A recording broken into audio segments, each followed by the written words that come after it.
Не снимай, сейчас чихну. Чихайте на здоровье.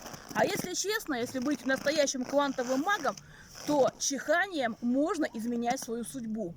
А знаете почему?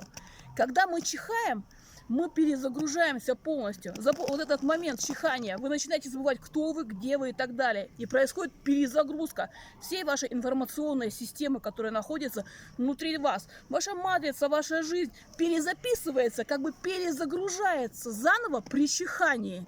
И здесь есть большой секрет. Когда вы чихнули, помните свою основную мысль или свое желание. И вы во время после чихания говорите: хочу миллион, хочу новый дом, хочу квартиру, хочу любовь. То есть только чихнули, сказали свою мысль, главное ее помнить. Помнить и натренироваться. И загружается с вашей системы, перезагрузка происходит уже с заложенным, осознанно новыми кодами на желание. Чихайте на здоровье, и пусть ваши мечты исполняются, мои хорошие!